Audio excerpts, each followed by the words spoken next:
resulta que en medio del desconsuelo que embarga Colombia, porque creo que es muy difícil como que no sentirse en algún momento afectado, ¿verdad? Por todo lo que hay. Es más, no sabía, me acabo de enterar por Víctor que hoy hay como que también eh, manifestaciones y que hay paros y no sé qué. Y bueno, pues estamos cada vez como en una nación más loca y como que uno dice, uy, ¿qué pasó? ¿Qué está sucediendo? Pero creo que la palabra de hoy va a ser de bendición.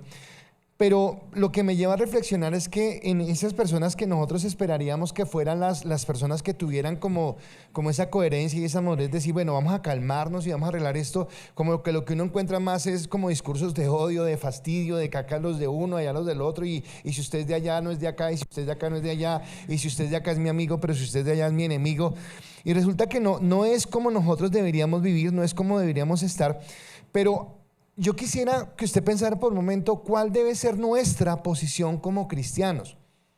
Si nosotros deberíamos entrar en esa polarización, si nosotros deberíamos entrar en esa lucha, si nosotros deberíamos, de acuerdo a lo que sea su concepto, su pensamiento, estar a favor de unos y defenderlos y odiar a los otros, y si está en contra de estos que están acá, entonces hacerse el otro bando y defender a los del otro bando y estar a este lado, o si nuestra posición como hijos de Dios, como hombres y mujeres redimidos por la sangre de Cristo, como hombres y mujeres que, como dice el himno nacional de nuestra patria, entendemos las palabras de aquel que murió en la cruz, entendemos cuál es nuestra posición en lo que debemos vivir y en dónde debe estar nuestra esperanza. Porque si usted ama a Dios, si usted quiere a Dios, debe entender realmente que nuestra esperanza, en quien debemos confiar realmente, es en Cristo. Y por eso, quiero titular mi mensaje en esta noche, Nadie Mejor. Entonces el título de la enseñanza hoy es Nadie Mejor. Y obviamente seguimos con la lectura de la carta a los Hebreos, pero quiero que sea de bendición. Y al inicio, cuando estábamos en la primera enseñanza sobre los primeros versículos que nosotros compartíamos, hablábamos acerca de que Dios había hablado a Israel, al pueblo de Israel, muchas veces y de muchas maneras. Y decíamos que esas muchas veces y esas muchas maneras, como le había hablado al pueblo de Israel, estaba registrado en 39 libros que representan el Antiguo Testamento desde el Génesis hasta Malaquías, y que allí estaba representada todo lo que Dios había dicho sobre lo que Él quería hablarles y llevarles a entender, ¿de acuerdo? Pero yo quiero hacerle una pregunta que hice ayer en el seminario y que me parece importante hacerla en este momento. ¿Por qué? Porque había un paralelo. Cuando Israel está esperando al Mesías, ellos están esperando al Mesías porque en algún momento de su historia, en el reinado de David y posteriormente en el reinado de Salomón, Israel llegó a la cúspide. Israel llegó a ser en un momento determinado como la potencia mundial del mundo conocido en esa época. Entonces David peleó sus batallas, libró de todas las amenazas que había alrededor.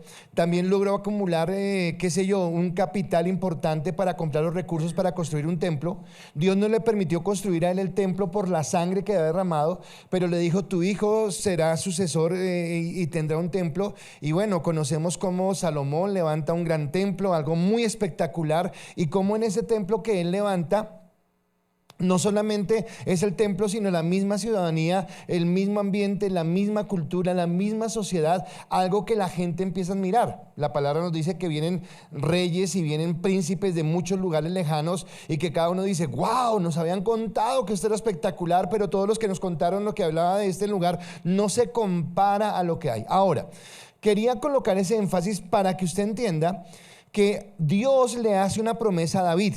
Y le dice que él va a traer un descendiente que se va a sentar en su trono, y que ese descendiente que se va a sentar en su trono va a hacerlo por la eternidad, y que será un reino eterno que no tendrá fin, es lo que está diciendo.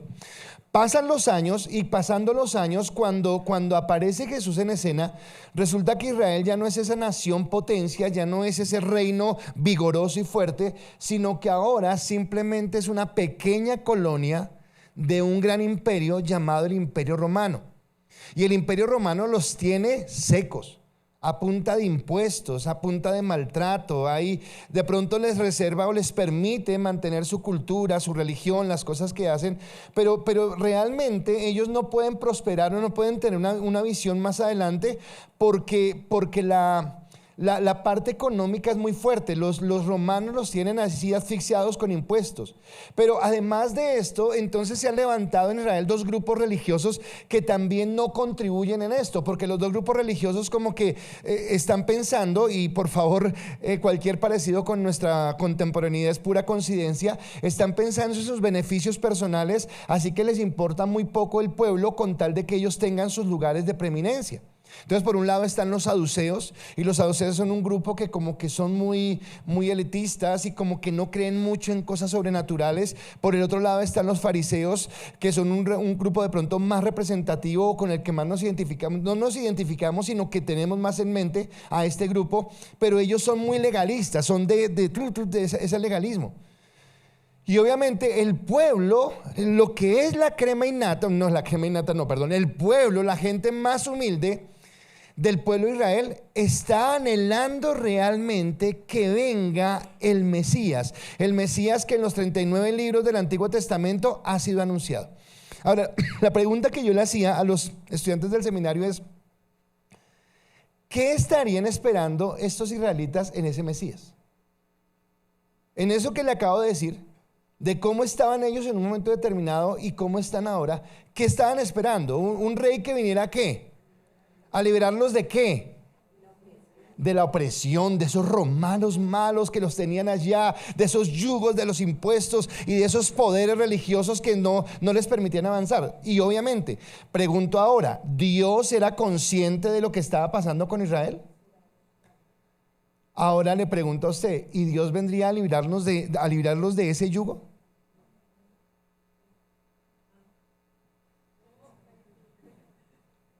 ¿Eso qué es? Es que no entiendo.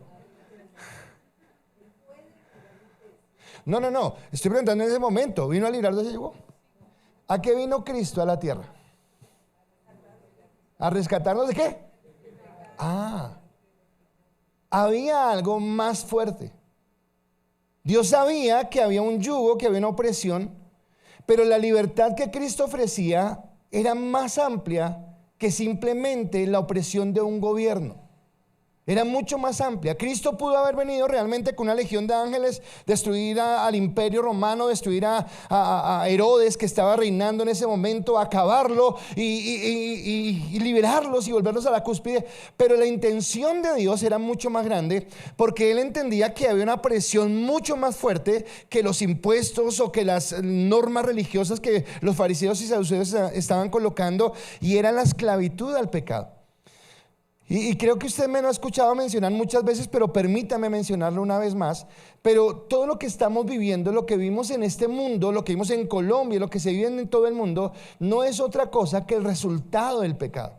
Que el resultado de un hombre que ha endurecido su corazón, que tiene vanidad, que es mezquino, que piensa en sí mismo. Y ahí es donde viene la pregunta: si nosotros como iglesia deberíamos colocarnos en un bando o en otro bando. ¿Cuál es el mejor bando, pastor? Entonces díganos a qué lado vamos a estar, o cuál es la posición que nosotros como iglesia estamos llamados a tomar. Porque acá estos personajes estaban viviendo tiempos violentos. Si usted lee la historia de los hechos en la iglesia primitiva, ellos no les tocó muy fácil. Y las autoridades que había en su tiempo, tanto de la autoridad religiosa como de la autoridad civil ejercida por Roma, no era algo que uno dijera: qué candor desde el lugar. Eran perseguidos, eran apedreados, eran llevados como esclavos, eran asesinados, degollados, crucificados. Mas sin embargo, el mensaje de ellos no cambiaba, porque ellos entendían que no había nadie mejor a quien rendirle su vida, que era Cristo. Y acá es donde voy, porque no solamente es que usted entienda que no hay nadie mejor para usted que Cristo, sino la necesidad que tenemos de también llevar a otros a entender que es Cristo a quien vamos a mirar. Así que desde ese momento, cuando Cristo aparece en escena, cuando Él empieza a hablar, cuando va a la cruz del Calvario, cuando muere por nosotros y cuando resucita y después de 50 días asciende al cielo, entonces Hebreos dice que en esos postreros días nos ha hablado y ya no habla solamente a los judíos, ya no está dirigido solamente a ellos, sino el mensaje que habla Cristo ahora es a todo el mundo, a toda persona en cualquier lugar del mundo que quiera aceptar este mensaje de vida, este mensaje que transforma y que cambia. ¿Y cómo nos habla? Nos habla aún a través de la palabra, pero ya no nos vamos a enfocar solamente en los 39 libros, sino nos habla a través de esos 4 libros que nos hablan de la vida de Jesús. Nos habla a través de ese libro que nos cuenta la historia de la iglesia, cómo empezó y cómo empezó a crecer. Nos habla acerca de las cartas que nos dan a entender el mensaje de salvación, lo que Cristo realmente habla. Nos habla a través de ese libro de las revelaciones que nos apunta a los tiempos futuros y que nos muestra qué es lo que está sucediendo. Así que en ese contexto es donde nosotros entramos a entender que nuestra meta, nuestra posición en este momento debe ser aún más firme en Cristo. ¿A quién vamos a destruir? ¿Cómo podemos decir nosotros quién es bueno y quién es malo? Y no estoy hablando de política, pero les hablo de política para que entremos a lo espiritual. Porque si el gobierno que tenemos, sea que usted esté de acuerdo con él o no esté de acuerdo con él, llegó al poder, seguramente fue porque los gobiernos que estuvieron antes no hicieron las cosas bien. Y por no hacerlas bien llegó este gobierno. Y vuelvo y digo, independientemente de lo que usted piense, bien o mal como lo estén haciendo, pero sigue como el mismo ciclo, porque tiene que ver con la maldad del corazón del hombre, tiene que ver con lo que hay en el corazón del hombre. Y entonces ahora nos lleva a entender que lo que Dios quiere es que nosotros tengamos una verdadera reconciliación con Cristo. Y esa reconciliación con Cristo no se puede resumir de otra forma, sino que aceptemos el señorío de Cristo en nuestro corazón. De que Cristo realmente es quien gobierna en mi corazón. Que cuando tomo decisiones, cuando doy comentarios, cuando hablo, no hablo desde mi emoción, desde mi sentimiento, de lo que me parece, de lo que creo, sino lo hablo desde lo que el Señor ha hablado a mi corazón. Porque entiendo que cuando Él está en mi vida, no hay nadie mejor. Escúcheme, y espero que usted esté de acuerdo conmigo en esto, que no hay nadie mejor a quien yo pueda escuchar. No hay nadie mejor a quien pueda obedecer. No hay nadie mejor a quien pueda seguir. Porque es Cristo. Porque en Él realmente tengo la certeza de que voy caminando al lugar seguro en el que Dios quiere que yo camine. Ahora, con lo que yo acabo de decir, entonces la pregunta sería, o sea, pastor, que usted está diciendo que el Antiguo Testamento pierde vigencia, porque en los días anteriores habló acerca de los profetas, pero ahora nos habla por Cristo y nuestro llamado es a hablar por Cristo. No, la respuesta es no. El Antiguo Testamento sigue siendo vigente para nosotros porque muchas de las profecías que están escritas en el Antiguo Testamento ya se cumplieron, pero muchas están por cumplirse. Y sería bueno repasarlas para saber que se va a cumplir. Lucy me hacía una pregunta sobre algo y en esa pregunta, cuando ella le da la respuesta, le voy a decir, y una parte de la profecía que me está preguntando ya se cumplió y otra parte está por cumplirse, está aún por llegar ese momento. Todo lo que estamos viendo, dice la Biblia en Mateo, no sé si usted ha leído Mateo en capítulo 23 y 24, pero todo esto es lo que la Biblia menciona como principios de dolores. Estamos en principios de dolores. Y Pedro dice, oiga, no se afanen de la prueba que ha venido sobre ustedes como algo extraordinario pasó, sino que estamos viviendo los tiempos que han sido registrados en la palabra, y eso me permite a mí entenderlo a través del Antiguo Testamento. El Antiguo Testamento también me permite entender que todo lo que se habló del Mesías es verdad, y que todo lo que se había dicho se había cumplido, y que realmente es el Hijo de Dios que vino a liberarnos. También nos habla de que el Antiguo Testamento nos permite entender cómo nos entrega una esperanza para el tiempo que viene, y cómo la mejor voz que podemos escuchar es la de Cristo, porque no hay nadie mejor, no hay una mejor voz que la voz de Cristo. Así que en momentos de angustia como los que estamos viviendo, dice el Salmo 121, versículo 1 y 2, alzaré mis ojos a los montes. ¿De dónde vendrá mi socorro? Mi socorro viene de Jehová, que hizo los cielos y la tierra. Así que Dios nos hace un llamado a que entendamos que nuestra esperanza, que nuestra confianza, sí, claro, tenemos como ciudadanos de esta nación estar preparados para saber cómo vamos a votar en las próximas elecciones, qué vamos a hacer. Sí, claro, todo eso es importante, porque muchas veces pecamos porque no conocemos, porque no entendemos, porque nos dejamos, llevar por cosas que no son. Pero realmente nuestra esperanza no está en quién sea el próximo presidente de Colombia.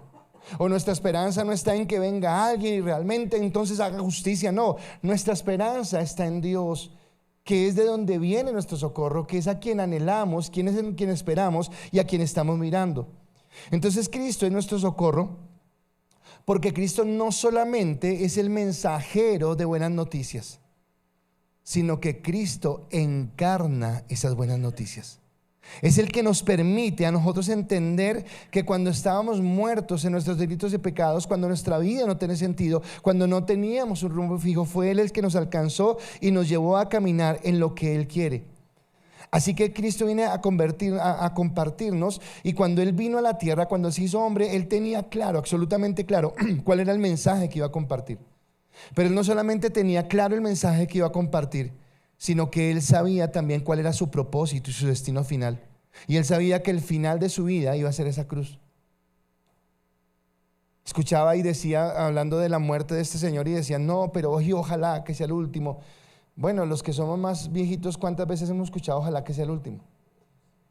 9 de abril de 1948, en mi mente, no sé si antes hubo otro, pero primer asesinato de un candidato presidencial, Jorge Eliezer Gaitán, y de ahí en adelante usted puede contar cuántas personas que porque pensaron diferente, que porque tenían más fama, que porque tenían más popularidad, que porque pensaban distinto, que porque opinaban, por lo que sea, empezaron a ser ahuyentados. En Génesis la palabra nos dice que algo que Dios valora es la dignidad de la vida, que Dios nos dio vida, sopló en nosotros aliento de vida, y por causa del pecado en la humanidad, ahora estoy hablando solamente de Colombia, porque si miramos la historia universal miraremos muchas cosas, pero solamente hablando de Colombia podríamos mirar cómo nos hemos atribuido el derecho de saber quién vive y quién muere, de saber quién tiene derecho a seguir adelante y quién no, porque eso hace parte del pecado. Y por eso entonces nosotros miramos a Cristo y entendemos que Él realmente es la respuesta, y que no hay nadie mejor en quien podamos confiar y en quien podamos seguir su consejo. Por eso hoy quiero hablarles, siguiendo con el desarrollo de Hebreos, hablarles de 3 cosas que creo que son vigentes para este momento. Y lo primero es: solo Cristo es justo, Él es soberano.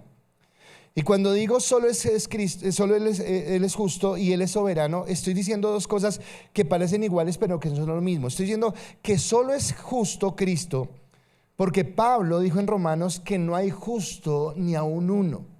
Así que yo fallo cuando deposito toda mi fe, toda mi esperanza, toda mi confianza en un hombre.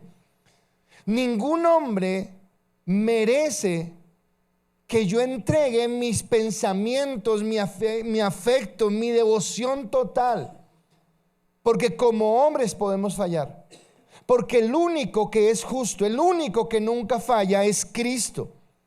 Y además de que Él es justo, por encima de cualquier justicia humana, Cristo, por ser el creador, como lo dijimos en prédicas anteriores, es soberano. Y soberano nos habla de que es la suprema autoridad, de que Cristo es autoridad sobre toda autoridad, que nada ha salido del control de Dios. Que aun aunque nosotros sintamos angustia por lo que está pasando, y por todo lo que se escucha, y por todo lo que se ve, y por todas las maquinaciones que hay en el ambiente, yo sé y sigo insistiendo que usted, o espero que usted lo crea, y es que Dios tiene el control, que Dios es soberano. Dice la palabra con respecto a esto, que Dios es el que nos permite caminar en esa bendición. Y el autor de Hebreos, en los versículos 9 y 10 del capítulo 1, sigue diciendo lo siguiente, hablando de Cristo: has amado la justicia y aborrecido la maldad, por lo cual te ungió Dios, el Dios tuyo, con óleo de alegría más que tus compañeros. Y tú, oh Señor, en el principio fundaste la tierra, y los cielos son obra de tus manos. Y esos 2 textos me están hablando de que es justo y de que es soberano, de que no hay nada que salga de Él. Es más, nuestra vida, yo lo puedo decir, y sé que acá muchas personas, no sé si todas, pero sé que un gran número de personas somos conscientes de que en algún momento de nuestra vida, por nuestra forma de vivir, por donde nos metimos, por lo que hicimos, por las amistades que teníamos, nuestra vida en algún momento estuvo en riesgo. Tal vez nosotros hoy deberíamos estar en un cementerio. Pero si no estamos en un cementerio es porque Dios nos guardó, porque Dios nos libró, porque Dios estaba apartándonos para conocerlo, para amarlo, para que nosotros como elegidos de Él pudiéramos llegar a este momento y conocer su verdad. Así que Cristo, que es ese supremo gobernante, que es ese soberano, que es justo, verdadero, cumple 3 oficios que son tremendamente importantes para nosotros. Entonces Cristo en primer lugar cumple el papel de profeta. Por eso el autor de Hebreos dice que Él ahora en los postreros días nos habla a través del Hijo. ¿Y cómo nos habla? Pero pastor, yo no tengo el número, nunca lo he escuchado, no me ha puesto una cita. Bueno, te habla a través de la palabra. Por eso insistimos tanto en la necesidad de que tú mismo de una manera personal tengas una relación con Dios, que tú no te conformes solamente con lo que escuchas el miércoles o el domingo en la iglesia, o lo que escuchas el sábado o el viernes en tu grupo de influencia, sino que tú tienes la alternativa, tienes la posibilidad de tener una cita diaria con Dios, con el Dios eterno, con el Dios soberano. Y que tú puedas acercarte a Él, escuchar su voz y seguir su consejo para que camines conforme a lo que Él quiere, porque Él es el profeta de Dios que viene a hablarte la palabra precisa, la palabra que necesitas en ese momento de angustia, de dificultad, de problema, de desazón. Es Dios el que tiene esa palabra. Pero Él no solamente cumple la función de profeta, sino que Él también cumple una segunda función, que es la función del sacerdote. Y dice la palabra que Cristo es nuestro abogado ante Dios. Que cada vez que tú te equivocas, que cada vez que tú cometes un error, que cada vez que tomas una mala decisión, que cada vez que permites que tu corazón se desvíe, es Cristo el que está delante del Padre por su sacrificio en la cruz, recordándole que Él murió por ti, que Él tiene un plan, un propósito contigo, y aún en ese propósito vuelve y te encamina, vuelve y te encasilla, vuelve y te guía por el camino perfecto. ¿Por qué estamos viviendo todo lo que estamos viviendo? No lo sé, pero podríamos ir a Romanos y decir que a los que amamos a Dios todas las cosas nos ayudan para bien. Y tal vez estas situaciones hacen que nos preguntemos si realmente estamos dándole valor a nuestra vida cristiana. Si en medio del desazón que escuchamos en la calle, en medio del dolor de las personas, en medio de tanto mensaje de desaliento, de desánimo, de desconsuelo, podríamos nosotros ser los portadores de ese mensaje que Cristo nos dio y que nos habla de que hay algo especial. Así que es profeta, así que es sacerdote, pero no solamente es profeta, no solamente es sacerdote, sino que Él cumple una tercera función, y es ser el rey. Y cuando hablamos de rey, hablamos de un gobernante que realmente es justo. Mucha de la polarización que nosotros tenemos en esta nación es porque nosotros idolatramos. Porque me alineo más con el pensamiento, con la ideología de esta persona, y voy a confiar en esta persona. Y no me importa lo que haga, no me importa lo que diga. No, espere, sí me debe importar lo que dice, sí me debe importar lo que hace. Porque aunque pueda admirar 20 cosas, si hay una que yo tenga que señalar, tengo que señalarla porque hace parte de la justicia.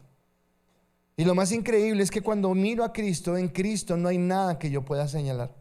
No hay nada que me defraude, no hay nada que me haga pensar que en Él no podría confiar, sino por el contrario, en la medida que confío en Cristo, en la medida que camino en Él, como que más me enamoro, porque más entiendo que realmente nosotros como hombres somos malos, pero Él tiene el poder. Así que Dios es un Dios justo, soberano y misericordioso que me permite confiar. Por eso, una de las profecías del Antiguo Testamento que apuntaban a Cristo y que nos hablaban de esas buenas noticias dice lo siguiente, y quisiera que usted tomara esto para usted en este momento y dijera: Dios, si eso es lo que tú haces, yo quiero traerlo a mi vida. Isaías capítulo 61, versículo 1 y 3 dice: el Espíritu de Jehová el Señor está sobre mí. Está hablando de Cristo.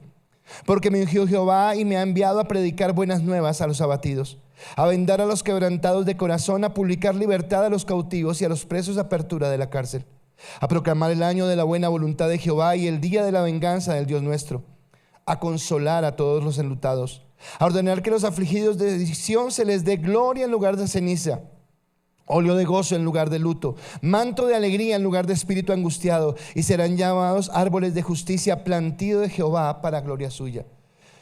Y esto que dice este texto, primero está hablando de lo que venía a hacer Cristo, del ministerio que venía a cumplir. ¿Sobre quién lo viene a cumplir? Sobre todos aquellos que por la fe hemos creído en Él, hemos confiado en Él, y que somos esos árboles de justicia, somos ese plantío de Dios que en medio de un pueblo desesperanzado puede caminar en bendición. ¿Sabe que hay algo que me llama a mí la atención de la iglesia primitiva? Les he dicho muchas veces que los apóstoles y las personas que predicaban el evangelio o eran esquizofrénicas o eran masoquistas o realmente entendían quién era Dios. Porque predicar el evangelio no era sencillo. Porque predicar el evangelio implicaba persecución, implicaba odio, implicaba piedra, implicaba cárcel, implicaba muchas veces el sacrificio.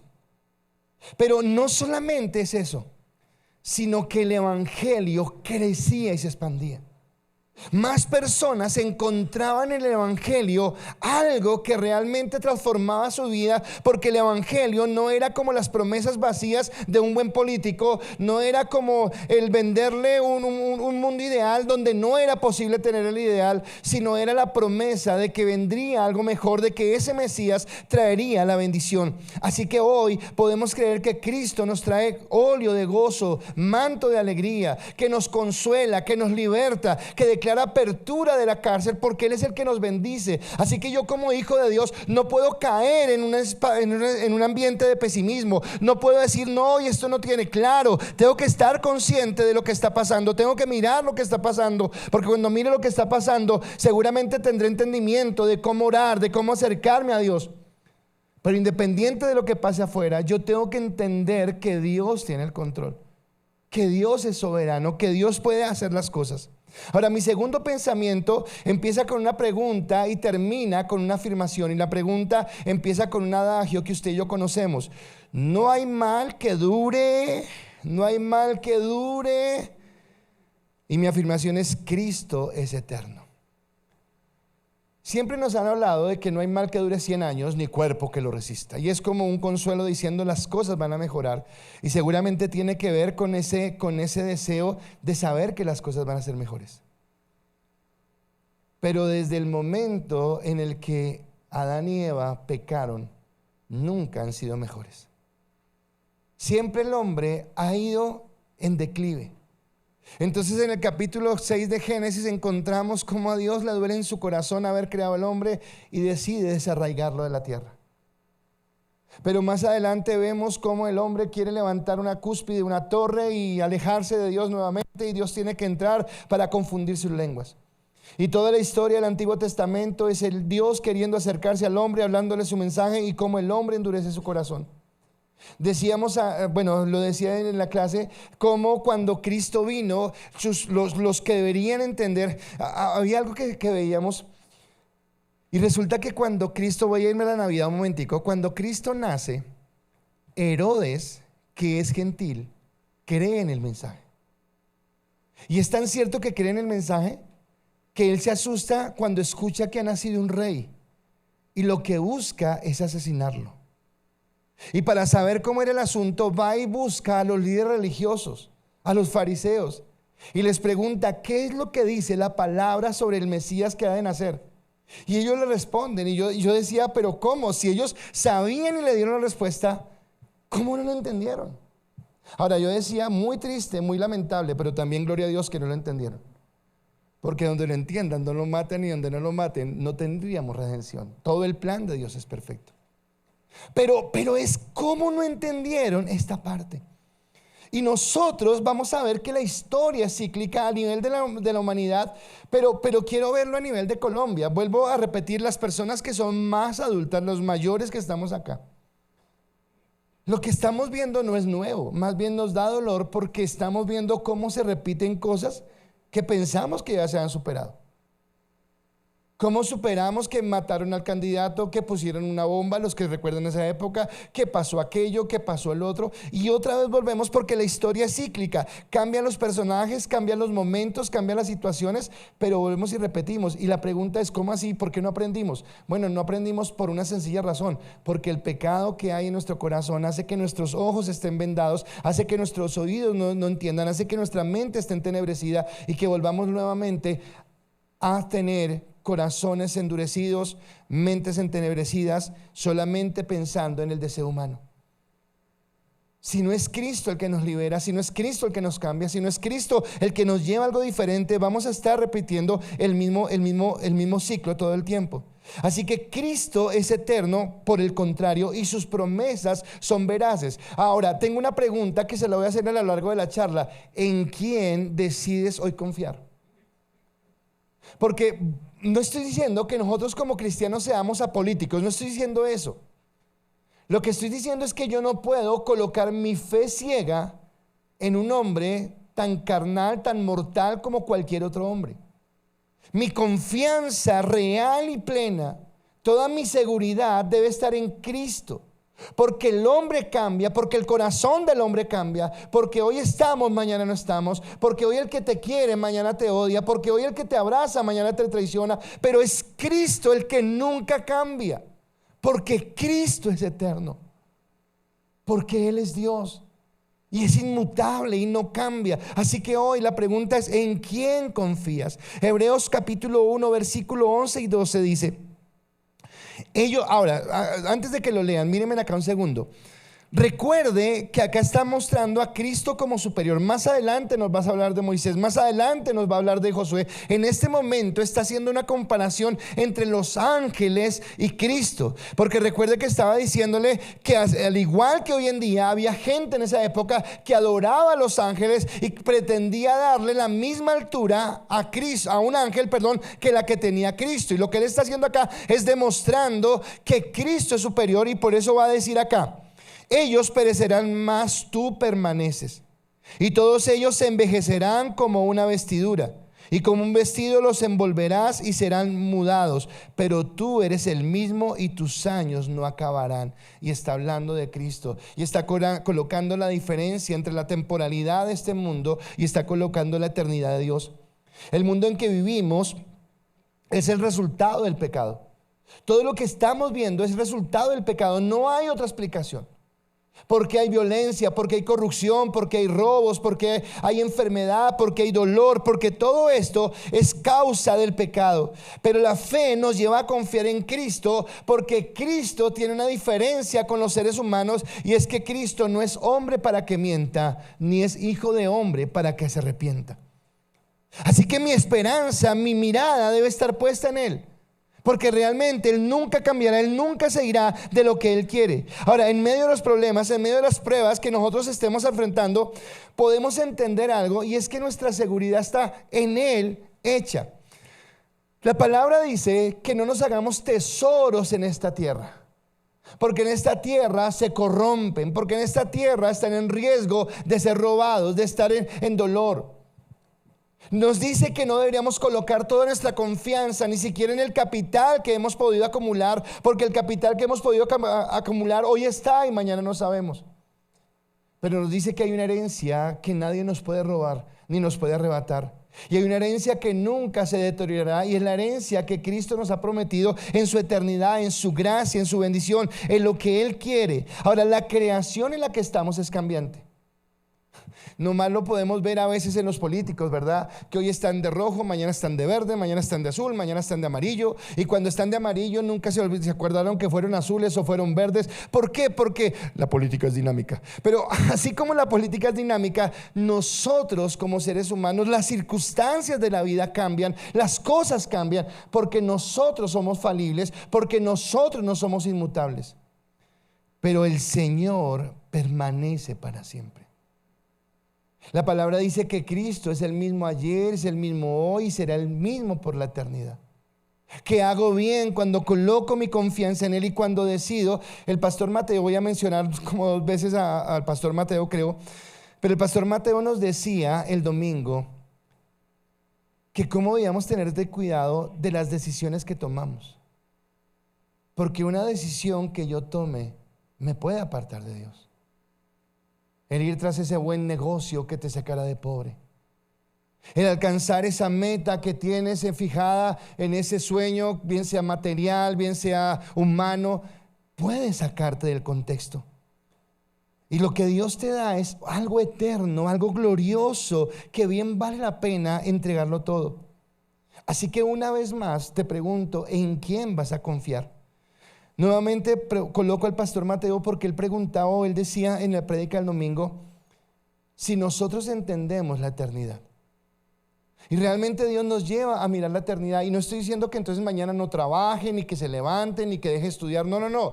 Tenemos que seguir haciendo lo que hacemos en esta tierra mientras que estemos en esta tierra, porque necesitamos el sustento y todo para seguir estando en este lugar y para también compartir la palabra. Pero si tu meta final en esta vida es envejecer al lado de no sé quién, en una casita en el campo, con 2 mecedoras, tomado de la mano y mirando el atardecer, si ese fuera la meta de tu vida, estás con una meta muy corta. Porque eso es una meta temporal, a la que puede que llegues como puede que no llegues. Pero hay algo más grande que Dios nos ha ofrecido. Dice Mateo, mas buscad primeramente el reino de Dios y su justicia, y todas las cosas serán añadidas. Así que permita que Dios acá en esta tierra añada lo que Él crea que es importante. Pero hay algo que nadie nos puede robar. Hay algo que nadie nos puede quitar. Y es esa eternidad que vamos a tener en Dios. Y cuando no somos conscientes de esa eternidad, cuando no somos conscientes de eso tan grande que Dios nos ofrece, por no ser conscientes es que podemos colocarlo en riesgo. Cuando no seguimos su consejo, cuando no escuchamos su palabra, cuando no estamos con Él. Esto que hablamos de la eternidad no lo decimos solamente nosotros porque se nos ocurrió, porque nos parece, sino porque está registrado en la palabra. Segunda de Pedro, el apóstol Pedro dijo lo siguiente, capítulo 3, versículo 10 y 11: pero el día del Señor vendrá como ladrón en la noche, en el cual los cielos pasarán con gran estruendo y los elementos ardiendo serán deshechos, y la tierra y las obras que en ella hay serán quemadas. Puesto que todas esas cosas han de ser deshechas, como no debéis andar vosotros en santa y piadosa manera de vivir. ¿Sabe? No importa cuánto usted acumule en esta tierra, todo será deshecho. Tal vez todos fuimos conmovidos escuchando la historia de este señor que ha muerto. Es una persona joven. Tristemente veo algo que me parece doloroso, y es como una maldición que se prolonga, porque así como él perdió a su mamá a temprana edad, ahora su hijo queda huérfano y es una maldición. Y tal vez él tenía muchos sueños, muchas esperanzas, muchas expectativas sobre Colombia, sobre lo que iba a hacer, sobre su familia, sobre los sueños que iban a alcanzar. Y no el lunes cuando murió, sino ese sábado cuando hicieron el atentado en contra de él. Ahí paró su vida. Ahí terminó todo. Y todos los planes, todos los sueños, todos los anhelos que tenía, todas las cosas que había planeado, ahí quedaron. No lo digo esto criticándolo a él, sino lo digo pidiéndole a usted que reflexione. ¿Será que el estar ocupado en tantas cosas le dio el tiempo de pensar en su eternidad? Le dio el tiempo de, ¿y qué pasa el día que Dios me llame a su presencia? Porque tal vez él pudo pensar ingenuamente que todavía quedaba mucho tiempo y que todavía alcanzaba a encontrar esa respuesta. ¿Usted está seguro que mañana amanece? No estoy diciendo que se va a morir hoy, pero la pregunta es, ¿estamos seguros? Y a veces nos dejamos desviar tan rápidamente, porque nos dejamos deslumbrar por esas cosas, o por los anhelos de nuestro corazón, o por lo que hay en nuestra vida. Hoy hablaba con alguien, estaba en una charla, y le decía si entendía la diferencia entre una necesidad y un capricho. Y cuántas de las cosas que le pedimos a Dios muchas veces son caprichos, algo que yo quiero para satisfacer un deseo personal, sin darme cuenta que tal vez ese capricho detrás del que voy me puede desviar del camino. Porque el apóstol dice que todo esto será deshecho. Así que no estamos viviendo cosas raras. Ahora no estoy diciendo, y no oremos por Colombia. Sí, claro, hay que orar por Colombia, por las autoridades, porque Dios restablezca, porque entendamos la lección nosotros primeramente como cristianos, y entendamos que nuestra mirada debe estar puesta en Cristo. Y que si queremos una sociedad de bienestar y de bendición, una sociedad de bendición se obtiene cuando hay un pueblo que se rinde delante de Dios, que dobla sus rodillas delante de Dios. Pero que entendamos que hay algo más grande. Porque mi tercer y último punto es Cristo, nadie mejor. Creo que hay una canción, no sé si me equivoco, sí, creo que la canción dice así: pero yo elijo a Dios. Sí, hay una canción así. La pregunta es, en las decisiones cotidianas que tienes que tomar, ¿a quién estás eligiendo?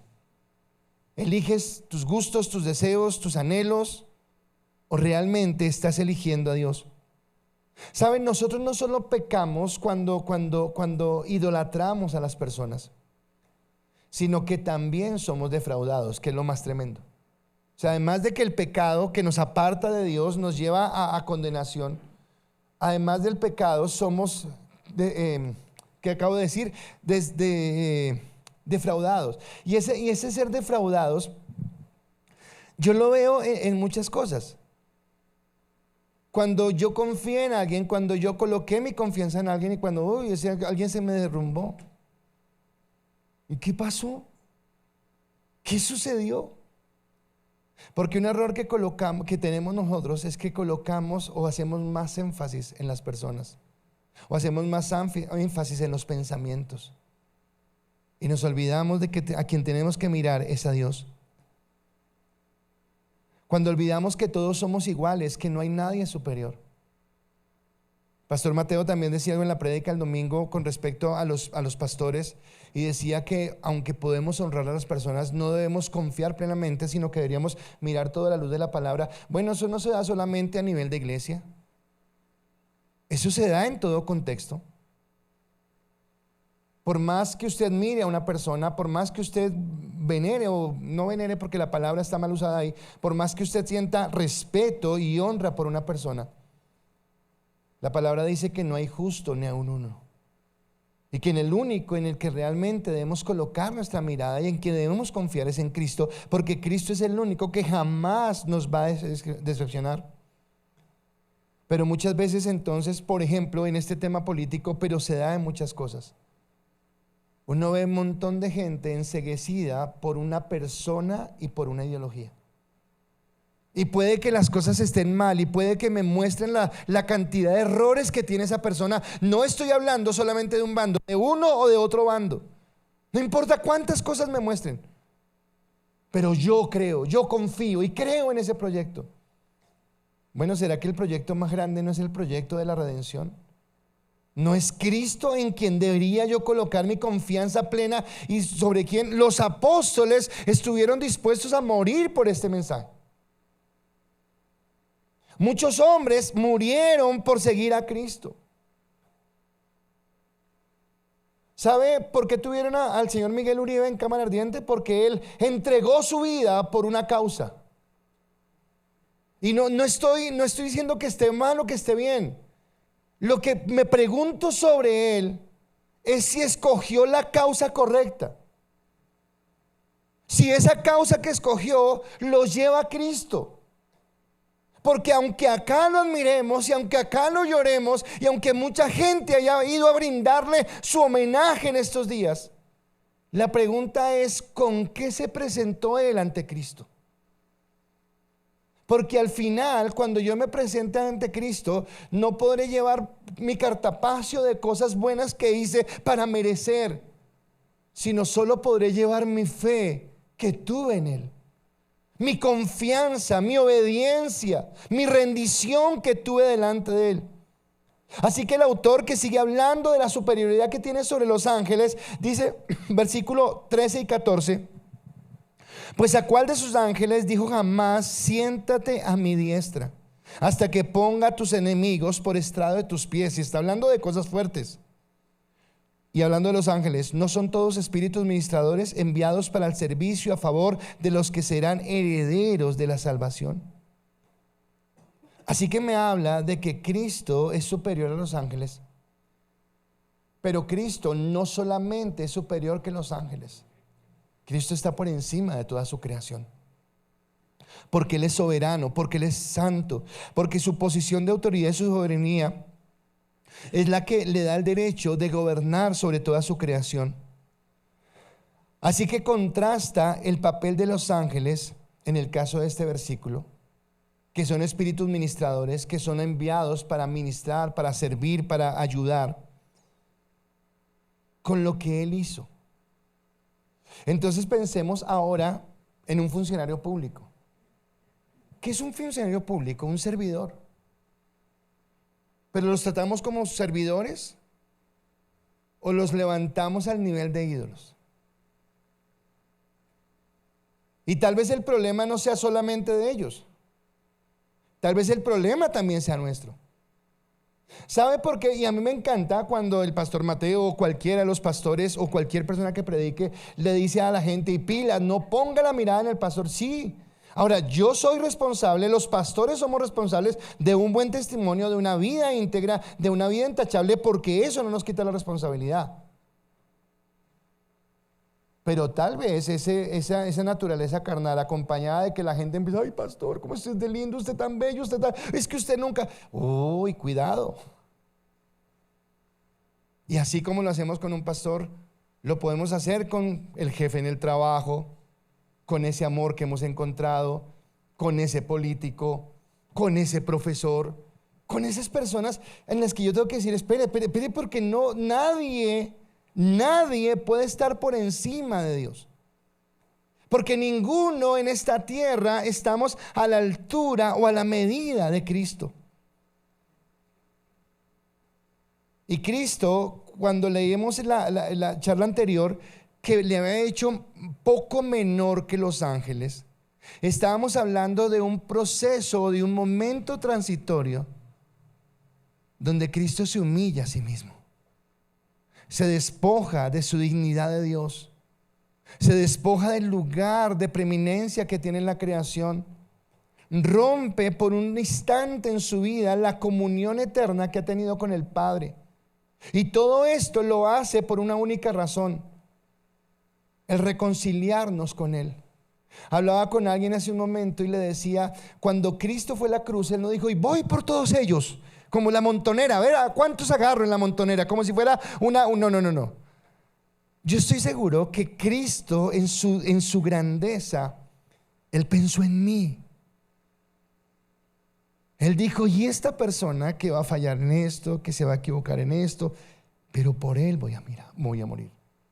Y pensó en ti, en cada uno por nombre propio, mirándonos a la cara, dijo: por él voy. Jamás nadie en esta tierra hará por nosotros lo que solo Cristo hizo por nosotros, lo que Él entregó. Y por eso, después de que es humillado hasta lo sumo, dice la palabra en Filipenses capítulo 2 versículo 9 al 11: por lo cual Dios también le exaltó hasta lo sumo y le dio un nombre que es sobre todo nombre, para que en el nombre de Jesús se doble toda rodilla de los que están en los cielos y los que están en la tierra y debajo de la tierra, y toda lengua confiese que Jesucristo es el Señor, para gloria de Dios Padre. La respuesta que necesita Colombia, la respuesta que necesita el mundo, no es otra que Cristo. Volver nuestra mirada a Él. Espero no aguarde la fiesta, no la fiesta, sino sus buenos deseos a muchos. Pero salió alguien diciendo que era necesario que nosotros como cristianos estuviéramos en la política. Bueno, lo que decía. Y escuché un comentario de alguien que estuve de acuerdo con lo que dijo. Dijo: pero de nada sirve que nosotros como cristianos entremos a la política si vamos a hacer lo mismo que hacen los políticos. O sea, si usted como cristiano, sea en la política, sea en su trabajo, sea en su familia, sea en su estudio, sea en su misma iglesia, sea en el lugar donde usted esté, no está entendiendo, no está convencido que está llamado a marcar la diferencia, nada sucederá. Y que marcar la diferencia no es algo que viene de su propia fuerza, no viene: sí, voy a marcar la diferencia. No, viene de su íntima relación con Dios. Porque cuando usted tiene una comunión con Dios, le hablaba también a esa persona con la que hablaba en la tarde, le hablaba del fruto del Espíritu Santo. Y le decía a esa persona cómo cuando yo camino con Dios, cómo cuando tengo comunión con Dios, cómo cuando tengo intimidad con Él, la bondad, la misericordia, el dominio propio vendrán como resultado de esa comunión con Dios, porque no será algo en lo que me tengo que esforzar para ser mejor, para caminar mejor, sino que mi comunión con Dios hará que salte a la vista. ¿Sabe que usted no necesita que nadie le diga que usted está bien o que usted está mal? Porque Jesús mismo dijo que por los frutos seríamos conocidos. Y usted mismo sabe en este momento qué fruto está dando su vida. Y no necesita que nadie le diga. Así que si su fruto está bien, guarde su labranza, límpiela y crezca cada día más. Pero si de pronto usted siente que como que no está bien, es el tiempo de detenerse y de volver a la comunión con Dios. Porque por tercera vez le pregunto, ¿en quién estamos confiando? ¿En nuestro propio criterio? ¿En nuestra propia confianza? ¿En el ambiente? ¿En la oportunidad laboral? ¿En el político? ¿O estoy confiando realmente en Cristo? Así que en un mundo confundido, en un mundo endurecido, en un mundo tal vez sin rumbo, porque en medio de todo lo que está pasando, y le quiero preguntar es, ¿vemos algún rumbo? Estamos esperando que vengan las elecciones para votar. ¿Por quién? ¿Para que haga qué? ¿Para que resuelva qué y de qué manera? Así que realmente mi confianza no puede estar en un mundo que no sabe para dónde va. Porque es como si estuviéramos en un bus o en un carro o en algún lugar que alguien está manejando y usted le pregunta, ¿y para dónde vamos? No sé. Ahí vamos, pero no sé. No sé, ¿para dónde vamos? Y quien nos dice realmente para dónde vamos, quien nos muestra un lugar seguro, quien nos puede llevar a un puerto seguro es Cristo. Porque Cristo es el que tiene la respuesta. En Él, solamente en Él podemos confiar, porque no hay nadie mejor, escúcheme, no hay nadie mejor en quien podamos confiar que en Cristo. Por eso termino esta enseñanza con lo que dice también en Hebreos. Puesto los ojos en Jesús, el autor y consumador de la fe, el cual por el gozo puesto delante de él sufrió la cruz, menospreciando el oprobio, y se sentó a la diestra del trono de Dios. Cristo sí sabe a dónde nos lleva, no a dónde va, porque Él ya llegó, Él ya está. Él es, porque es Dios. Sino que en Él puedo confiar que si Él sí sabe a dónde me lleva. Y aunque no lo entienda, lo dije hace un tiempo en una prédica cuando mencionaba a José, aunque yo no sepa cómo me lleva, aunque tal vez haya cosas que pasen en mi vida que me desorienten, que me desubiquen, Cristo sí sabe porque Él tiene el control. Y Él a ti, a cada uno de nosotros nos lleva a un puerto seguro. Pero no debo ser como el niño rebelde que su padre lo lleva de la mano y está haciendo pataleta diciéndole, suélteme que quiero. No te sueltes, ni intentes soltarte, porque Cristo sabe a dónde te lleva. ¿En quién estás colocando tu confianza? Porque si me preguntas, no hay nadie mejor en quien pueda confiar que en Cristo. Porque Él siempre me llevará a puerto seguro.